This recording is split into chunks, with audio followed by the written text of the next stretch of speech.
Awesome today to have Vance Walberg with us, someone that needs no introduction for all the basketball coaches that are listening. And Coach, awesome to have you here and to you get an update a little bit on the Dribble Drive and where you're at in terms of modern basketball and the Dribble Drive. And welcome to the podcast.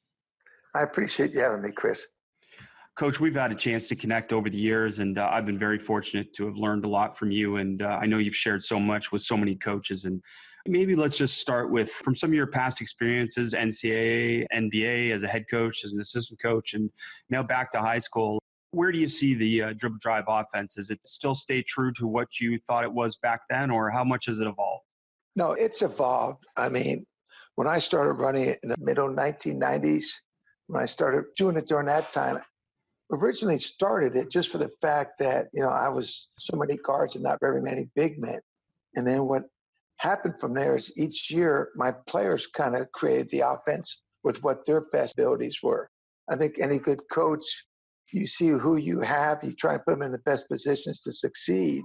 Then I started realizing, back then, everybody put the post on the strong side, yet my post was usually my fourth or fifth best player. And I had some really good guards I could penetrate, and they beat their guy, and my post guy was in the way. So that kind of started the whole evolution of it. I felt in the early 2000s when I started running a lot more, it was going to be the offense of the future. I really did, because there's so many things you can do out of it. I mean, most of us will have some guys that can really take it to the rack. Then you can find guys that can shoot. And then obviously the really good players are the guys that can take it to the rack and shoot. So I felt it was going to be a really good offense. And then the way you've seen the whole NBA and the way the college scene has changed, big guys are just not as effective as they used to be. Now, if you get a great big guy, I think everybody's going to say, yeah. I mean, when I was with the 76ers, when I saw JoJo Embiid come in, I go, whoa, this guy's pretty special. There's not too many guys like him out there. And then the other thing with those type of guys is just the injury factor.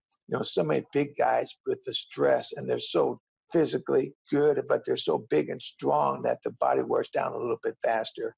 But the evolution of the game, what I think it's everybody's seen. Now, some teams like the Rockets kind of take it a little bit further. I've always had the motto, love layups like threes. I think the Rockets go more of like layups, love threes. So it's a little different, but I've really seen a big change in the game. Well, it's great. And Coach, I don't think you can, and maybe you can speak to this a little bit. Can you watch a team now and not see elements? Like, it's almost impossible to watch any team and not see elements of it in some way, whether it's, as you said, the weak side spacing, the emphasis on the double gaps, just some of the different terminology that you brought to it, even throwing up to the post rather than bouncing it, which was traditional back in the day. Yep. Do you see elements of it in pretty much every team that plays nowadays? Very much so. And, it's kind of neat. When I did spend my 5 years in the NBA, I'm walking down one time and you had Rick Carlisle walk by me. I knew Rick. I didn't think he knew who heck I was. And he just stopped me and just said, I don't know if you know how much you've helped change this game. And it kind of made me sit back and think and go, wow, here's an NBA coach that, it's my first year in the league. Who the heck am I? I'm a nobody. Just a high school JC coach, basically. But you can see a lot of different things. And you're right. Just that pass, throwing it to the rim instead of throwing the bounce pass. It's such a game changer. I mean, you take a look. I spent time with the Clippers, working with that. How much did it help DeAndre Jordan catching lobs instead of getting it down low, going up with it? Just little things like that you can definitely see. Well, when I spent some time listening to Coach Van Gundy at practice over the last few years, I mean, he even went to the point of saying, okay, if it's Boban, throw it to his hands, and if it's Drummond, then throw it in the air above him. So he even got even more specific about the location of that lob. And it was great to see. And again, I see depth to the teaching that you've evolved through the years applied by other people. And that's got to be the greatest compliment. Well, it's a compliment, but it's kind of neat for me because I know when I was starting my career, I went and watched a lot of different coaches. I did that for, I think 18, 20 years. I would see a different college coach for a week, and it was probably the best thing I've ever done. So I've always returned the favor. I have so many coaches that even now, when I'm back in high school, right, that come by, whether it's high school, whether it's junior college, or even NBA. Last couple of years, different NBA teams have called me up and asked me to come in and work with some of their players. It's been fun. It really has been.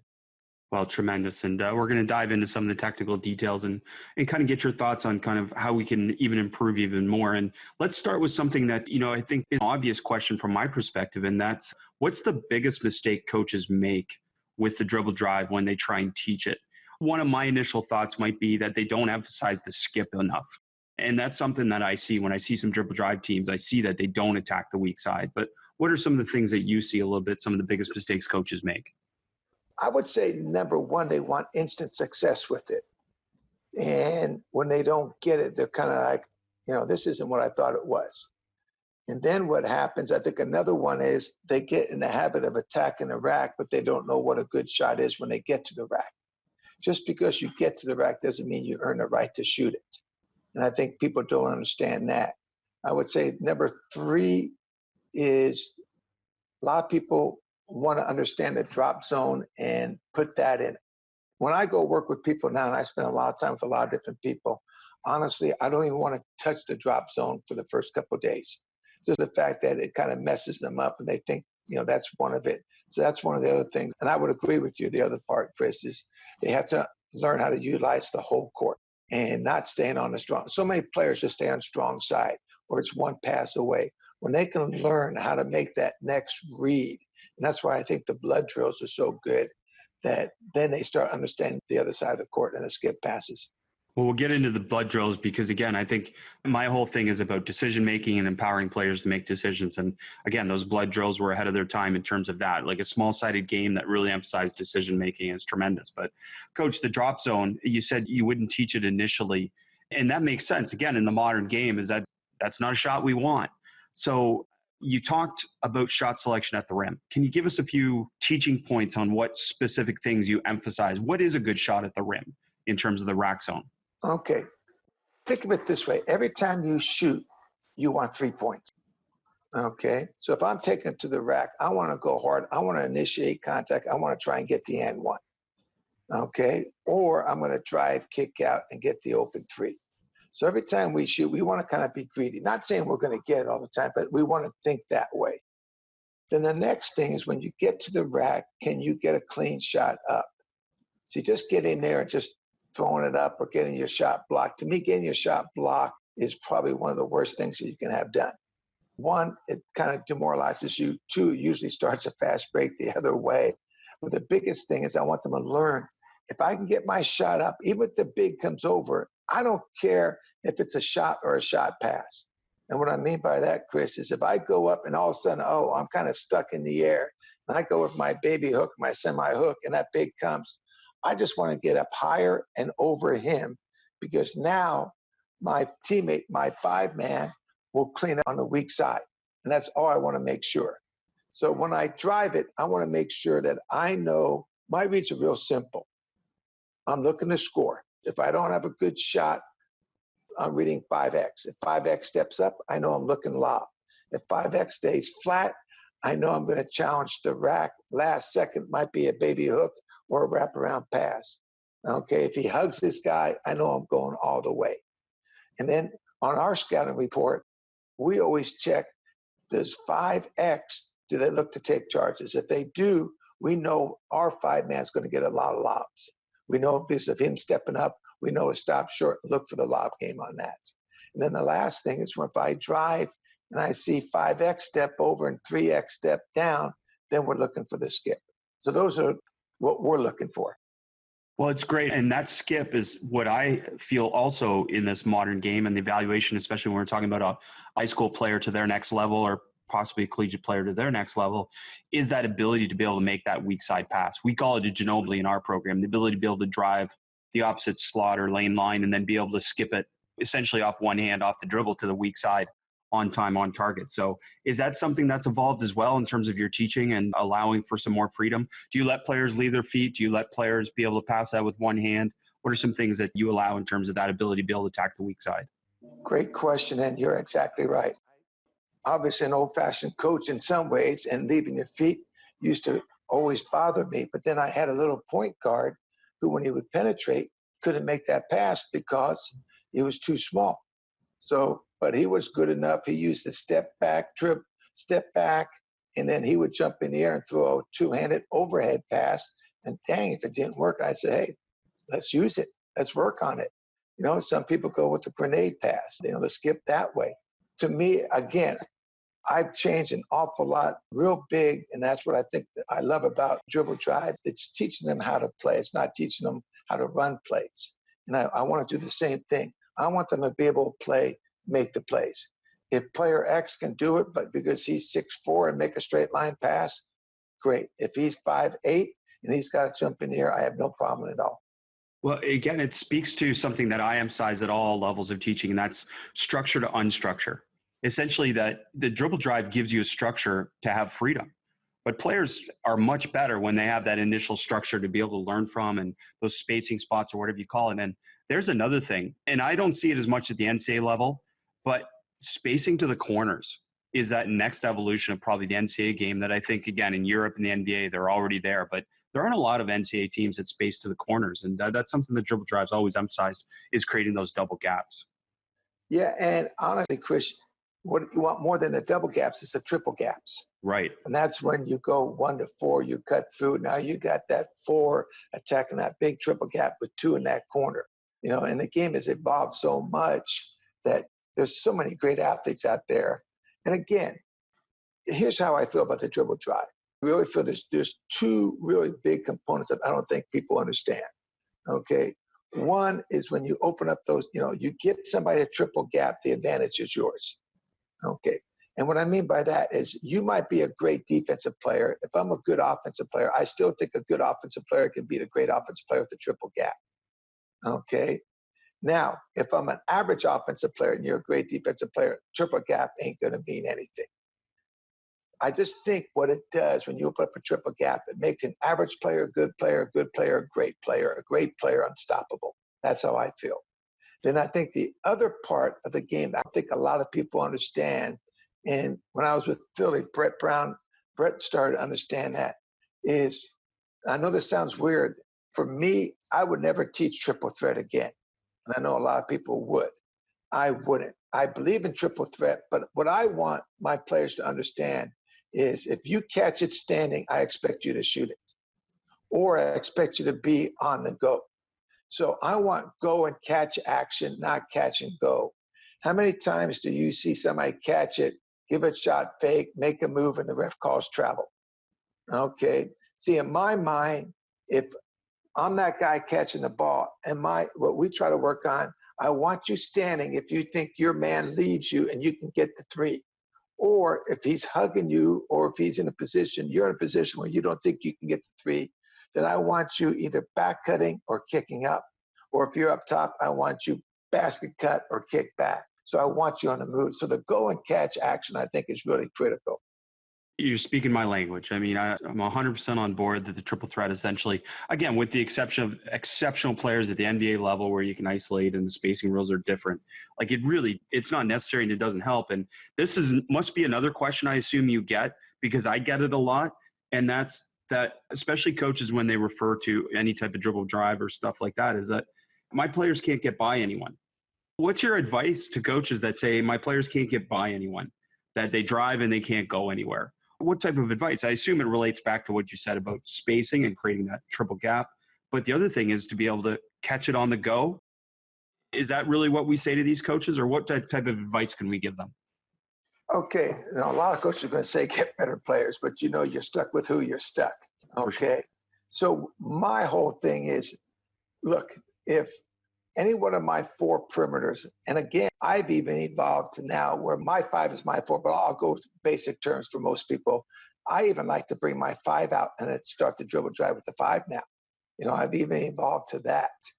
But sorry, coach, are you 5 out in that situation, or is somebody else in the? No, somebody else. No, what I do is we cut through and then we flash the 5 to either the free throw line or the top of the key. Okay. And then we cut and then we start our action that way. So it actually, yes, is a 5 out with 2 people moving. I gotcha. Okay. So yeah. Keep going. Okay. So old age is setting in on that. No problem. We were talking about getting past people with the drive. Okay. Yeah. So hopefully, let me just say this. If all 5 of your players, if not one of them can beat their guy on a triple gap, you're not winning a game anyway. Let's just be honest. you're going to be shut down in every one of those situations. You're in trouble. And I think through the evolution, and that's what I don't think a lot of people understand. If you stay true to the drills, you stay true to scramble, cardinal, blood drills, the Texas drills, and you do those every day, your players are going to get better and better. And then one thing I realized doing this through the years is a lot of people would say, well, your teams peak early. No, what would happen to our teams is we play so hard, they play well early, but then what happens is the offense starts to come in the second half. Where early it's not there because we're playing so hard and we don't understand how to run things. And a big part of it is that we're learning how to play basketball and we're not learning how to run plays. A lot of people at the end of the year know how to shut down plays, but if you learn how to play basketball, it's a lot tougher. So to go back to what you're saying, if you can't beat your guy, okay, that's where the drop zone has become really critical. And I think that's what I don't think a lot of people understand. So if I can't beat him, if I get to the drop zone, that starts the whole next part of the offense. And then the one thing from the NBA, especially with Brett coming from the Spurs organization, I started to put a lot more cutting action in with the offense. See, a lot of people, Chris, think that the dribble drive is I'm going to dribble, dribble, dribble, dribble. It's not. The only time I want you to dribble is when you think you can beat your guy. If you can't, you pass, you cut. You pass the next guy and you cut hard, create that next triple gap. See, what happens is a lot of players want to try and beat their guy off the dribble, and they can't, or they don't have that triple gap. So if it's a single gap, I don't want you really attacking unless you're just a great player with a bad player guarding you. If it's a double gap and you can beat your guy, go ahead, okay? If it's a double gap and I can't beat my guy, I still want to see you pass and cut, set the next guy up. Now, if I get that triple gap and I can start to attack, and if I can't beat him, then I can stop on a drop zone because now I got a backdoor action. I got a flash post. I hit the flash post. I got to give and go. Now I got another wide open drive. If my five can't beat him, now I got a DHO into a pick and roll. So there's a lot of other things that you can get out of it. Well, it's great. And it gets into a question that I definitely wanted to talk about. And that's this concept of empowering the weak side. And you see it with so many good teams. I mean, Villanova, probably the best at this in terms of that second cut, that cut off of a drive where someone on the weak side or someone on the ball side falls asleep staring at the ball, and then someone cuts off of that. And that's really what you're talking about in terms of evolving that drop zone concept, right? Is that now your players are a little bit more empowered on the weak side to be able to move on dribbles. Well, that's actually a strong side. What I mean by that is, let's say I'm 1 to 2 and I drive the 2 gut, right? And I stop on the 2 elbow. Now the 2's going to backdoor. 5 is going to flash. 1's going to hit 5, and 1's going to do a give and go cut. Okay, right to the basket. Now as he goes, 5's got that open lane to take it. If he can't take it, okay, we got 4 on a pin down to 3 who's going to come off on a DHO from 5, and then he rolls with that DHO. It's just different parts of it that it's gone to. That's something down the line. It's not going to be taught in day 1 or week 1 or 2, but it's an evolution of the offense just to keep things moving. And then the other thing I just like doing is just, heck, if I can't beat my guy, I'm going to go 1 to 4 cut. 4 is going to go. If he can't beat, he can stop in a drop zone.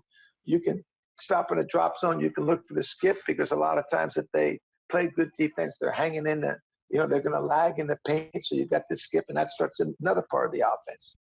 It's great stuff, and there's so many layers to it, which is what makes it really difficult to defend, is that, again, there are so many layers that your players are never stuck.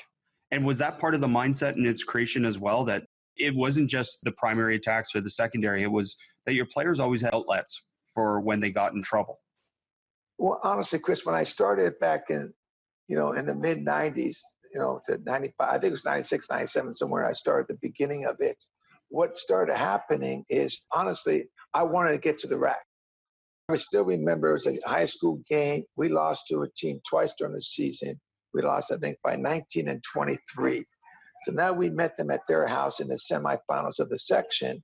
And I told my guys, because they only played, really 6 guys, and we played 10, 11.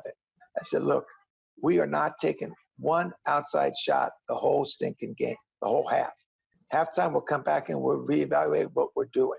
But we're going to attack them. We're going to attack them. We're going to attack them. Because that coach was going to play. He was going to play yes man no matter what.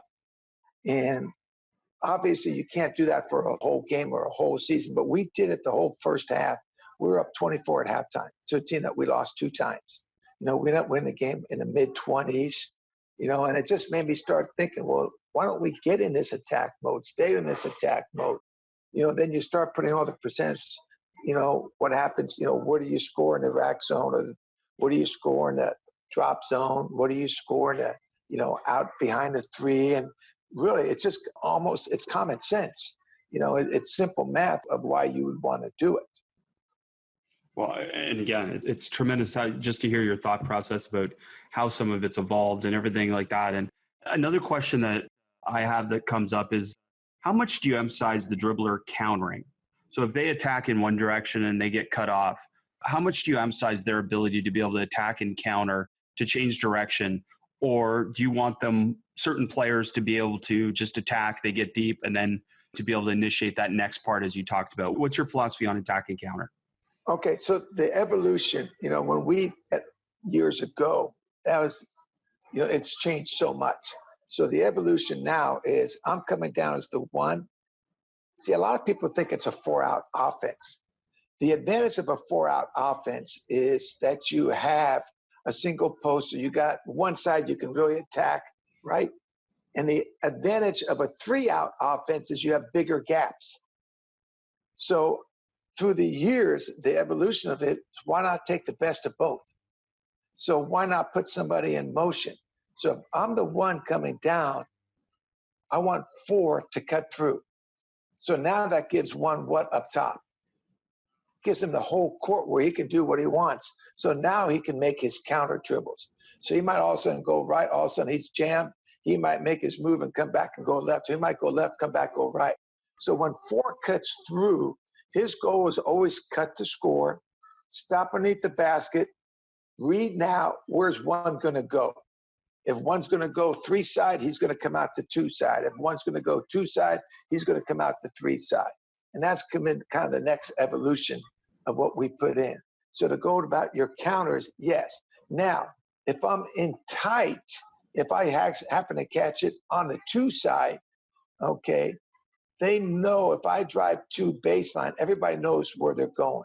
If I drive 2 middle, everybody knows where they're going. It's just principles. So I don't want to really go right, then go left, then go right when I'm there.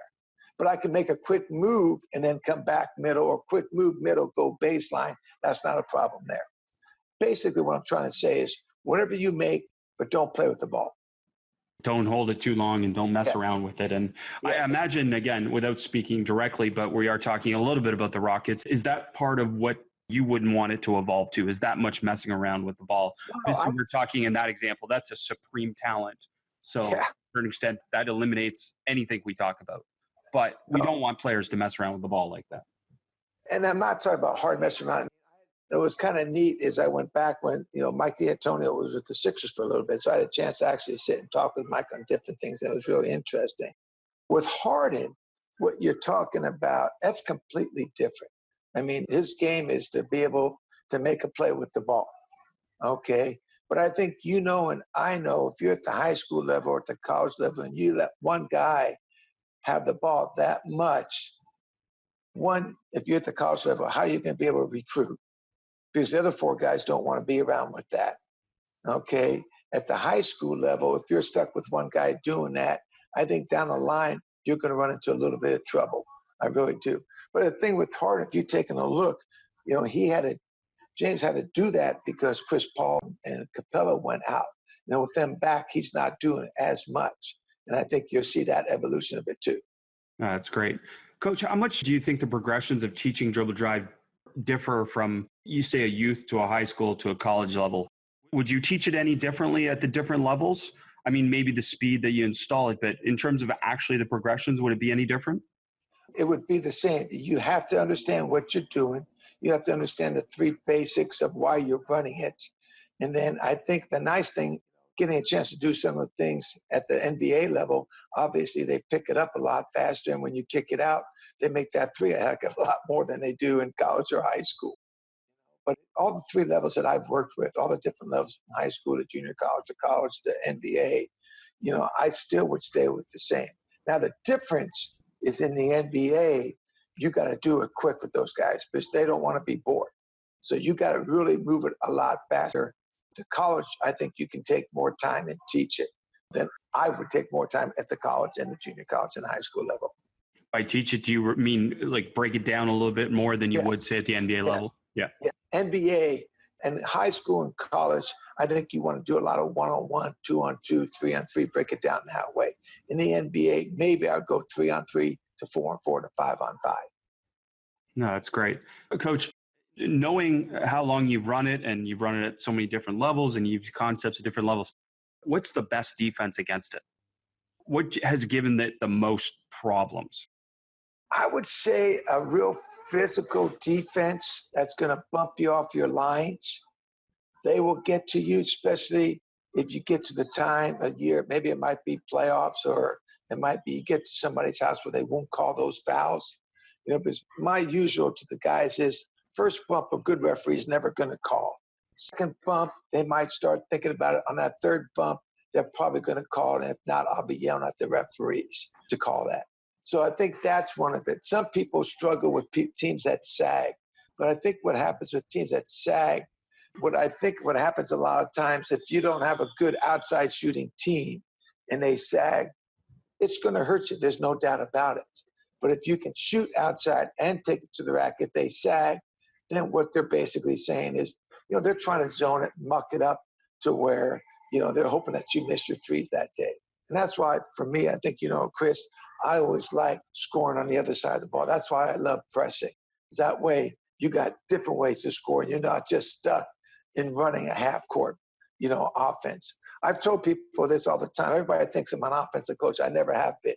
I've always been a defensive coach. And the offense actually was created from our press, because we would go from trap to trap on our press. And once we started doing that, we couldn't run an offense. And that really started the dribble drive.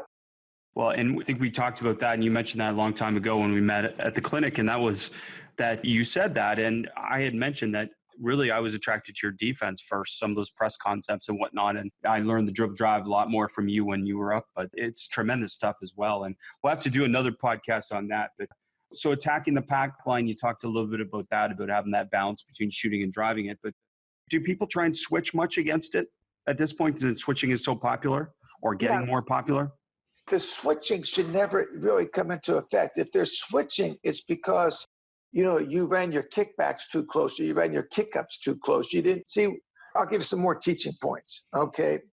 You know, when I was growing up, way back, I hate to tell, if you used to skip the ball, that was kind of, they didn't like it.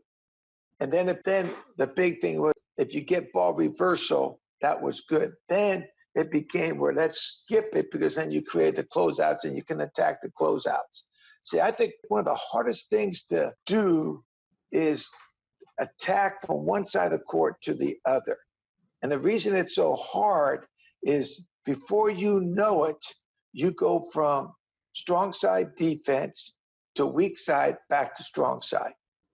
And I think a lot of people don't understand that. See, when you skip it, right? If I skip it, say, from the 2 to the 3, okay, everybody's going to shift their defense over, and everybody knows that they're on strong side, and whoever's on weak side, weak side. Now, let's say I pass from 1 to 4, and I basket cut, and I come out the 3 side. Now the 4 is going to drive that 2 gut. Okay, so when one has the ball, what is 2? 2x is strong side defense, right?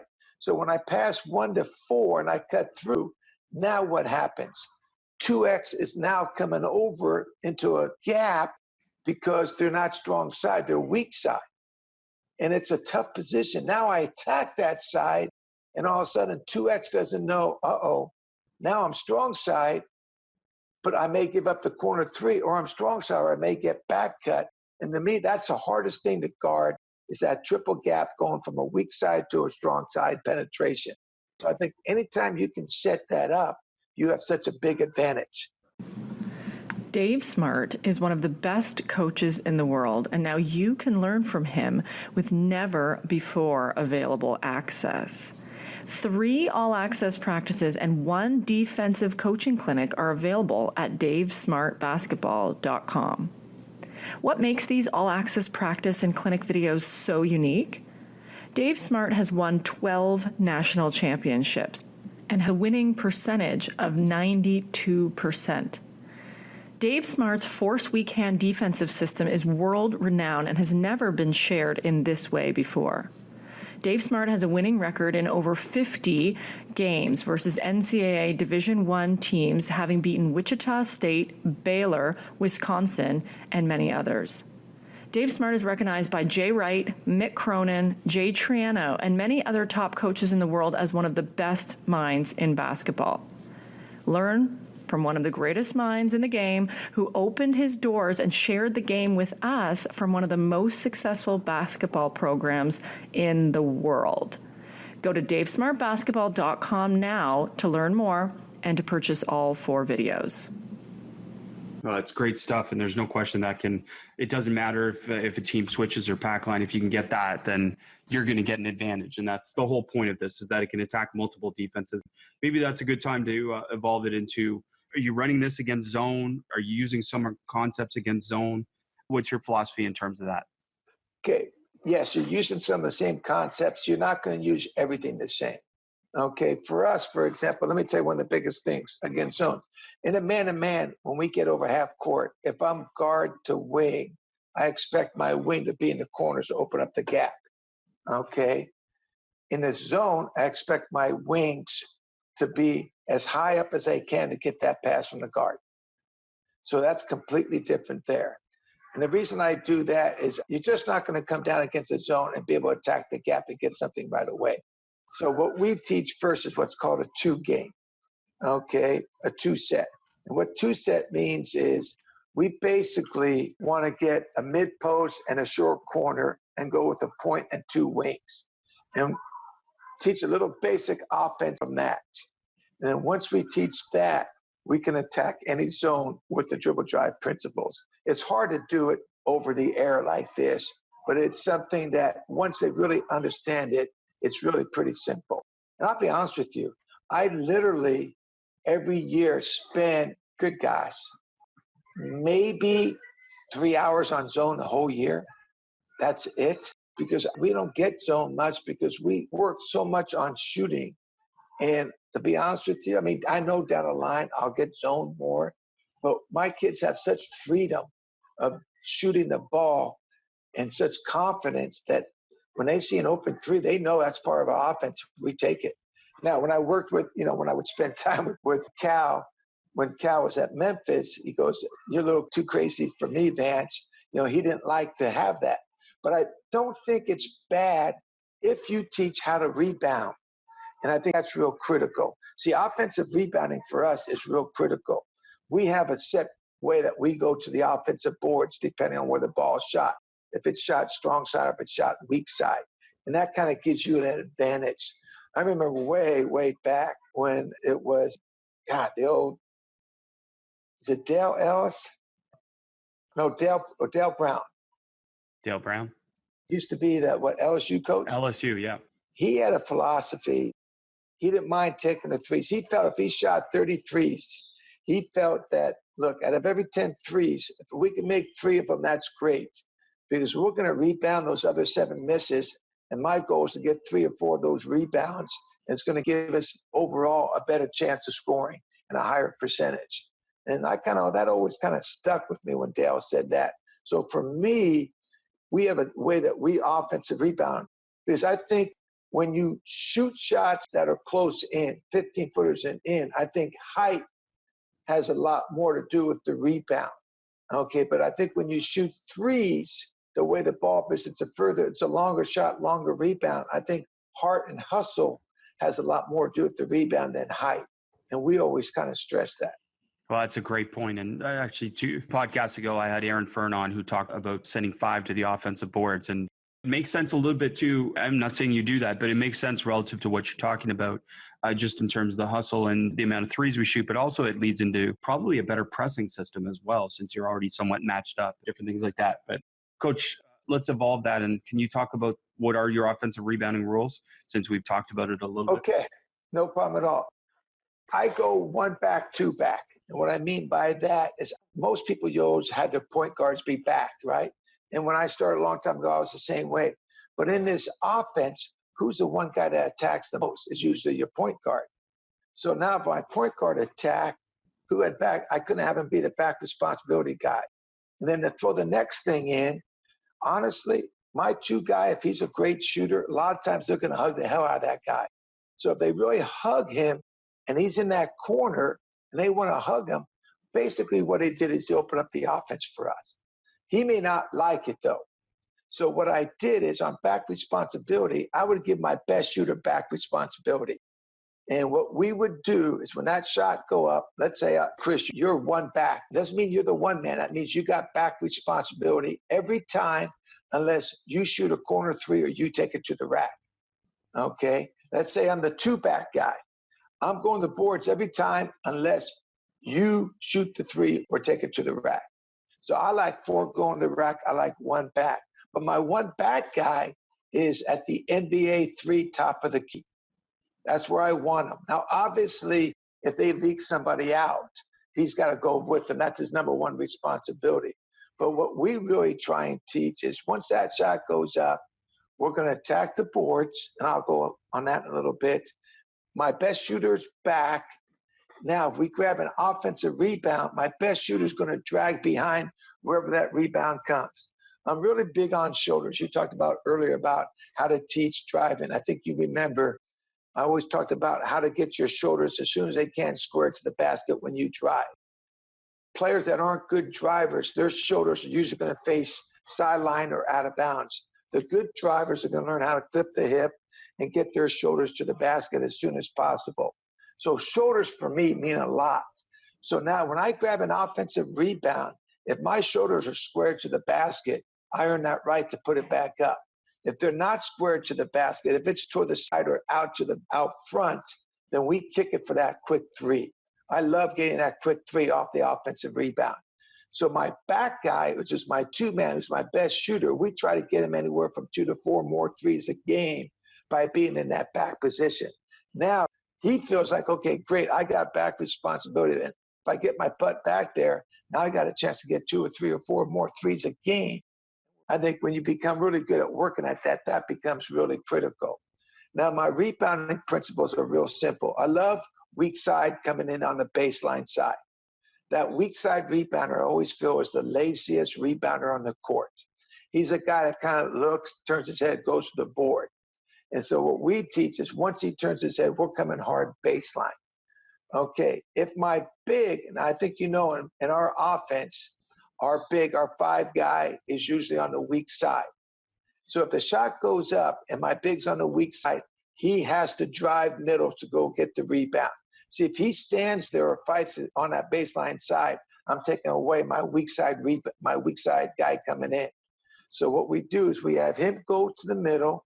We have the weak side guy come baseline, and we have that third guy on that side. He comes right through that gap. So we have all three. We have middle, weak side, baseline, and weak side, middle, all covered. And I think, more rebounds are going to go to the weak side. And that's how we do it. Well, it's great. And I think people can understand your depth of thinking. And again, knowing something this in-depthly only helps you teach it, but it also gives confidence to your players in terms of their execution. So it's tremendous stuff. And Coach, I've got so many questions here, but let's go. What's your favorite technique for creating a triple gap? I think I just call it my 4-15 action. We come down, we go 1 to, okay, I got to change it because my 4-15. So those of you that don't know me, I kind of go with bookends. My 5 takes it out, but my 5 is my second point guard. I'm going to just let people know that now, just so I don't screw them up too much. Yep. My 4 is my big man. And I kind of joke around. I tell people, well, most 5s want to be 4s. So what I do in this offense, I say, look, you're a 4. They're still running down the dang middle of the court. They're still going to go to weak side. So what I like to do is go down, come down hard, step back, hit the 5, 1 to 5, 1 cuts through, give 5 that triple gap. Now, if I know, for example, let's say I know 3's got somebody that's weak, that's guarding my 3-man, and I want to attack with my 3. So all we do is I can call 153 or 253, or I can go right into it. Let's say I go 153. That means 1 to 5 to 3. One will now dribble at 2. Anytime in this offense you dribble at somebody, they got a back door. Okay, so now 2 back doors. One uses a step back dribble. On that step back dribble, 5 comes over to the old 1 spot. 1 hits 5, 1 drops to the corner. 5 now will hit 3, who came up and filled his spot. 5 hits 3, 5 cuts through. Now 3's got that triple gap with 1 in the corner. Now if 2 is your best shooter, now we like to call it 253, because now I'll go 1 to 2. I'll pop 2 up, go 1 to 2. 1 basket cuts, we look for the give and go. 5 comes over, 2 to 5 to 3. 5 cuts, 2's in the corner. So now 3's got that triple gap with your best shooter in the corner. Yeah, it's good to know. And I think coaches that know the offense can visualize that a little bit. And yeah, no, it's good. And what's your favorite entry action to mix it up? And as we talked about, we've already talked about sagging defenses and switching, but just maybe your favorite entry action. One of my favorites now, and I've really gone to, especially if you got a 5 who can move a little bit and do some things, is if we come down, 1 comes down and uses a step back dribble, that tells my 5 up top to cut through. So he's going to basket cut. And off his basket cut, if I want to run some action that I want to call just 14 action, that's 1 and 4. Now what's going to happen is my big man, my 4, is going to come right off of 5's butt and come to the free throw line. Now we're going to hit him, and now 1 can do anything he wants, anything. He can basket cut, he can basket fake the cut, come back, they go underneath, he's going to shoot the 3. He can go screen for the 2. He can basket, come out the other way. Anything he wants to do, he's got that right to do. I just want him to play basketball. And then if he's not open, now my 4 can start the DHOs with whoever he wants. Now we start our cutting action from there. Well, I like it. That mixes it up quite a bit and gives a different look to a defense that's prepared for one type of action and now has to defend multiple types of actions depending on what the point guard does. So that's good stuff. So, Coach, maybe coaches kind of talk a lot about having, I don't have the right personnel for this. Is there a wrong personnel to be able to run this, or how do you tweak it if you didn't have a lot of, let's say, shooting, which they would have, say, at the high school or youth level where you can't recruit your roster, but you can still run the dribble drive? What type of things are you emphasizing if you don't have a lot of shooting? And I get this asked all the time. What happens if you don't have good shooters? What happens if you don't have good drivers? Well, to be honest with you, you got a pretty bad team. For sure. Good shooters are good drivers. But let's just say you got good drivers, okay? So now what you got to do, to me, it's like anything else. If you got a big guy and he's got a nice move, you're going to teach him a counter. That's only normal. So the counter in this offense, if you can drive, is can you hit a set shot 3? Because if you can really drive, what's that defense going to do? They're going to back off of you, and they're going to give you some easy 3s. I'll guarantee that. So you got to spend your time, be able to, it's not like you got to hit 40% of your 3s. If you can just hit 30 to 33% of your 3s, you're going to still put that person in a tough position. So now what you're going to do is if you can really drive it, you got to learn how to be able to hit that open 3.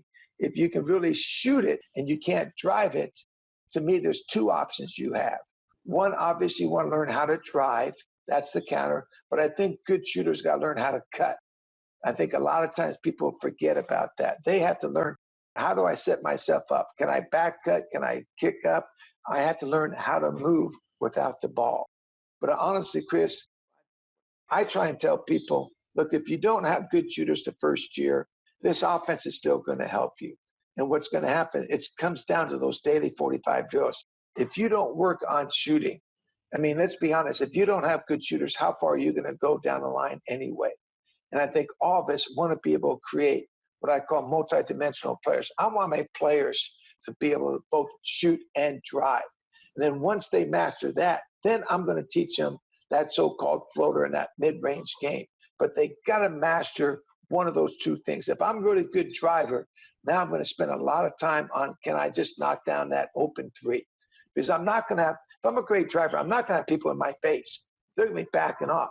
Now, if I'm a great shooter, I'm going to have people in my face. So I got to learn, how do I cut, get open, or can I put that ball on the ground? So all the drills that we do are going to make them better down the line. It's not going to change it in 2 weeks or 2 months. But if you really believe in it, which obviously I think you know I do, I think year in, year out, you have shooters and you have drivers. Well, again, your drills that you do, and I will ask you that, but what are your favorite drills you're using right now?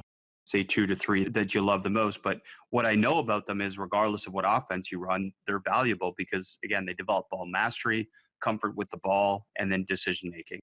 And those are skills that apply to any offense wherever you end up playing. So, Coach, what are some of your favorite drills right now that you're doing? Is it pretty much the same? Have you added some different twists to them? I've tweaked some drills. There's no doubt the blood drills are the favorite, and they're by far the best. And have there been much change to them, or pretty much what we know? Yeah, there's been change. The blood 22, I think, is pretty much the same. That's not going to change. See, what happens with the blood 40, I think the blood 44 is a tremendous drill. Okay, but what happens, a lot of teams don't have 16 guys in their practice. So we've gone to the blood 44 where we keep it full court going one way. So if I score, I stay on offense. Okay, so let's say I'm coming down. Remember, we always have the defense right at half court. I got my 2, 3, and 4 down on the baseline. I got 2X, 3X, 4X up in the gaps. Now here comes 1 against 1X coming down full motion, and we're playing. If the offense scores, now what happens? Whoever was on defense stays on defense. The guy who came down on offense, he gets off the court, and the next guy on offense is coming right back at him. So it's the same continuous, but they have to stay on defense till they get a stop. That would be one of the changes on the blood 44 drill. The blood 33 drills are the same. Basically all you're doing is teach them how to play basketball. Teach them how to see one side of the court to the other. Teach them how to clip the hip, how to get their shoulders to their bucket. That's not going to change at all. And then I would say the second, I still think our full court scramble, the 3-on-2 continuous, I think is a great drill because it teaches spacing, it teaches kicking the ball, it teaches how to get a quick shot up, and then the Cardinal, the 2-on-1. Now we do a little different on the Cardinal. We go a 3-quarter Cardinal, and then I do a half court or what I call a backdoor Cardinal right out of the offense, a 2-on-1. But again, the concepts are all the same.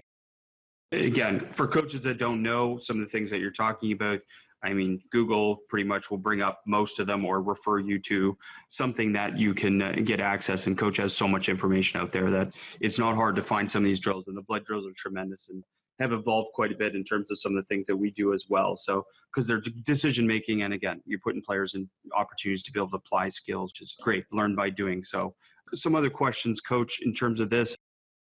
Do some people sacrifice primary transition because they run dribble drive? Whereas my thinking is dribble drive is a perfect complement to transition.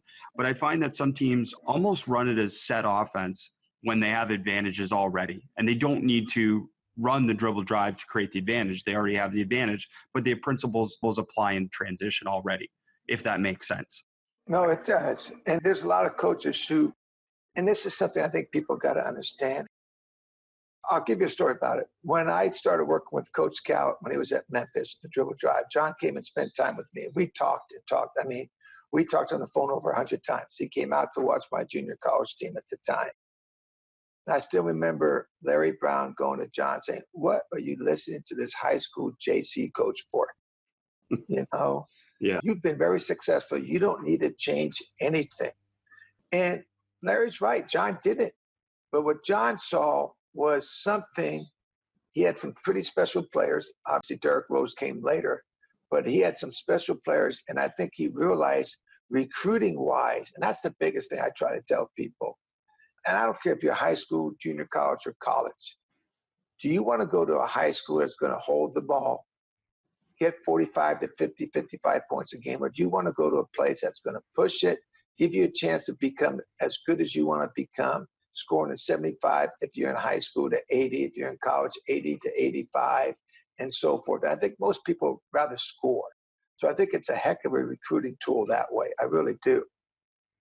And I agree with you, and I'm still shocked at how many teams don't try and play a little bit faster, and especially as we're talking about some of the college teams, still very controlled and maybe not evolving as much as the modern game is yet, but it'll come, and clearly some are having success with it as well.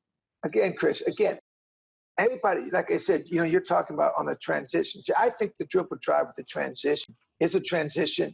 It's a primary offense, and I think it's a secondary offense. And if you're a type of team, I know I've worked with so many different teams. I work close over 1,000 teams now. that from high school, AAU, to college, to junior college, to NBA, to girls, you name it. I worked with a lot of them.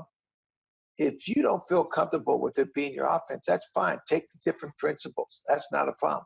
If you really want to get into it, then I think you really need to understand and learn all the different things. There's some teams that want to use it as coming down. If they don't get it, then go set their offense. Some teams want to come down, run a set. If they don't get it, then they go to dribble drive. And I think whatever you want to use it for, that's how you feel. Take advantage of it. Well, it's great that you're proud, and you're proud of people that have not just adopted it, but adapted it to whatever their needs are. And I think that's an important part of all this in terms of what you've shared, is that coaches have made it their own in their way. And that's got to bring you tremendous pride. It does. But I think for a lot of them, I talk with them, and I'll tell you this, whoever uses the dribble drive first in their section or their area or their league, I can't tell you how many people have emailed me back and say, thank you, thank you, thank you. We've had our best year. We've won this, we won that. We've never had so much success. Because a lot of people haven't seen it, or they haven't seen it. Obviously in my area now, everybody just about runs it. So they see it a lot more. And it's not, for some people, it's not as effective, because now you really got to know the ins and outs about it. Everybody runs it, but now can you really break down the little breakdowns? And that's what it takes. And I think the other thing is people want instant success with it. And all I'm going to tell you is that each year you're going to see how much better your players are going to get. I think the biggest tribute to it of running it. Without maybe specific examples, do you wish that the NBA, or do you think the NBA, if you were the head coach, you could run this as the main offense, that this could be the offense that you run at the NBA level? No, you couldn't. A big part of it you could, but not to play. Earlier, before I went to the NBA, I would have said, God, why can't they? When you play 3 games in 4 nights in 3 different cities, and let's just take, you got 82 games, you got 6 to 8 non-league games, so you got 90 games plus playoffs, and playoffs could be 4 7-game series. And to be able to push it that hard all the time, I think is tough. I really do. Now, you get somebody like a Russell Westbrook, who's got that kind of energy, and you learn how to open those gaps and move people, I would run it probably a little bit more. I think it all depends on, with the NBA, what type of players that you have. There's no way you're going to have LeBron want to go full steam with that. But then, pushing it in transition like that. But then when you get in the half court, imagine, okay, I'm going to give LeBron a triple gap. Who the heck's going to – you can't stop him with a single or double gap. Now you're going to give him a triple gap. And you put one of the best shooters in the corner over there, then you got a 7-footer. If he throws a lob, he's going to dunk it. It's pretty darn hard to stop. No question. No question. That's a great answer, Coach, and great understanding of it. And again, maybe we're playoffs, we're NCAA tournament, we're approaching that time of year, so it's appropriate. But does scouting make it that much stronger? Like you knowing exactly where to attack with your best matchup versus their weak matchups? And what are some things that you identify in terms of when you first look at an opponent's, say, defense or player personnel, in terms of deciding what things to emphasize that for that specific opponent? Great question. I think I already told you number one. I think right away you got to know how their big guy defends. Yes. Okay, if he's a step-up defender, if he's a stay-home defender, if he's a shot blocker who waits the rim for you, you got to know that. Like I said, we knew anytime somebody's going to step up on us, we knew we'd get our 4-man or my 4, everybody else was 5. Our big was going to get some easy lobs that game, not even a question. So that, I think, is number one. Then 2, are they going to deny the wings? If they're not going to deny the wings, or they're going to play pack line, I think you need to understand that. And then I think the other one's exactly what you said. Where are your advantages? Where is there weak spots on defense that you could beat? For example, they might have, and I always like to do this, they might have a great shooter on their team. And and I know a lot of times a great shooter is not one of their better defenders. Okay? So if he's a great shooter, not a great defender, we're going to put him in that sweet spot up top. I call it the sweet spot. In that 4-15 action, we'll give him that triple gap probably 3, 4, 5 times early to start that game. If not the first 2 or 3 times, we're going to put him in that spot and try to attack him. So those are some of the things that we would like to do. Well, it's great. And you're sharing that in terms of scout to your players. You would share those things. Those are kind of the things that you would emphasize in every game and in every opponent. Yes. We know, obviously I don't want to start the game. There's sometimes we'll start the game and say, let's run this. But I just found through the years when I do that, I'm kind of going back. The whole beauty of the offense is what? We let them make their own reads. And when your team becomes really good, and I had this a few years, they would come down, say on a free throw, whatever else, they would know what to run, and they would call it themselves, saying, okay, hey, that 3X over there is weak, so let's run 253 this time. Let's get this player, and let's take advantage of that player. That's when you know you're really good at it. Coach, what are you charting nowadays in terms of trying to emphasize certain things within the offense or to be able to identify weaknesses of the defense? What type of things are you charting? To me, I think it's pretty simple. Remember I talked about you like threes, you love layups. Absolutely, yeah, great line. Okay. So I really want to make sure, for example, if let's say you got 23s up, I expect 40, 45 into the rack. I think one of the biggest things that you've got to make sure happens is that you win that free throw battle. You're not going to win the free throw battle if you shoot a lot of threes. You're not going to win the free throw battle if you shoot a lot of pull-ups. See, I always felt like when I watch the other team warm up and I see them take a lot of mid-range shots, in my own mind, I tell my own players' mind, we got a big advantage right now. We really do, because they're going to shoot a 38 to 40% shot, where every time we're going to shoot a 60% shot. And I just think if you take more of those and you understand that, the advantage comes your way. It's not going to come your way all the time. You know that, how the game goes. But I just know through the years, it definitely has come our way more. Yeah, no, it's good to know. And it's just an amazing conversation, Coach. And so many things have come from this offense and so much positive basketball has come from this offense. But it's great to hear you're very passionate about it and you've gone through so many different steps in your coaching career as well. So to hear how it's evolved and still the passion remains is amazing. And is there any other type of advice you suggest for coaches if they want to learn this offense? Where do you suggest they go or what do you suggest they do? Honestly, just be patient. Read about it. There's plenty, obviously I have different videos with championship and so forth that are they're a little bit expensive, but the reason they're expensive is that they're 5-6 hours deep with a lot of material. And I would just say, be patient. And then the other thing, I have no problem. They're more than welcome. I have coaches come in all the time, visit me at every level. They're more than welcome to come and watch a couple of my days of practice, see how I put things in. And I honestly, that was the best way I learned. When I had the opportunity to go see some of these special coaches, it was neat for me. Well, I'm sure you won't mind that I mentioned the story, but talking to Nate Oates recently, who, when he was a high school coach at Romulus, visited you. And, again, we talked about that experience and I've been so blessed and grateful in my time to be able to watch so many different coaches and have coaches come watch practice as well. And it's just amazing that you open the door and, you look at a coach like that you've influenced and, and I see principles of what you do and what he does too. So just amazing stuff, Coach. I really appreciate you taking time to be able to share the game with us. You got it, Chris. Thank you.